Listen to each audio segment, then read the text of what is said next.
অবশেষে অপেক্ষা শেষ হচ্ছে। দীর্ঘ প্রতীক্ষার অবসান ঘটিয়ে জাতীয় দলের জার্সিতে মাঠে ফিরছেন নেইমার জুনিয়র। ব্রাজিলের এই উইঙ্গারকে নিয়েই পরবর্তী ম্যাচে মাঠে নামবে সেলেসাওরা। বিশ্বকাপ বাছাই পর্বের ম্যাচ দিয়ে আবারও মাঠের ফুটবলে ফিরবেন নেইমার। নেইমারকে নিয়ে খুব শীঘ্রই আবারও মাঠে নামছে ব্রাজিল দল। নেইমারের ফেরা ও ব্রাজিলের পরবর্তী ম্যাচ নিয়ে বিস্তারিত থাকছে প্রতিবেদনে। চাই গো আমি তোমায় চাই, তোমায় আমি চাই, এই কথাটি সদাই মনে বলতে যেন পাই। নিজের কবিতায় রবীন্দ্রনাথ কাকে চেয়েছেন সেটা রবীন্দ্রনাথ হয়তো ভালো বলতে পারবেন, তবে রবীন্দ্রনাথের সাথে যে মিলেছে কোটি ব্রাজিল ভক্তের মনের ভাব। ব্রাজিল ভক্তদের যেন এখন একটাই চাওয়া, ব্রাজিলের ভক্তদের কাছে একটাই তুমি, আর সেই তুমি অন্য কেউ নয়, তিনি নেইমার জুনিয়র।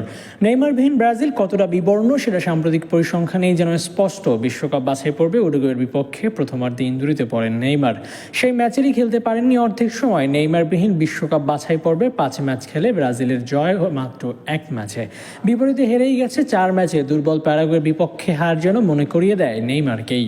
দলের দুঃসময় তাই স্বস্তি খুঁজতে পারে ব্রাজিল দল, কেননা বিশ্বকাপ বাছাই পর্বের পরবর্তী ম্যাচে নেইমারকে যে দল পাবে তারা। এখন এই বিশ্বকাপ বাছাই পর্বের সর্বোচ্চ অ্যাসিস্টকারী নেইমার। ব্রাজিলের যতই দুঃসময় আসুক, নেইমারকে নিয়ে যে বদলে যায় দলের চিত্র সেটা অনেকটা নিশ্চিত, আর সেখানেই তাই ভরসা সমর্থকদের। অনেকটাই ফিট হয়ে আসছেন নেইমার, এই মাসের শেষ দিকে ফিরতে পারবেন মাঠের ফুটবলে, আর তাহলে আগামী বিশ্বকাপ বাছাই পর্বের ম্যাচেই তাকে পাওয়া যাবে।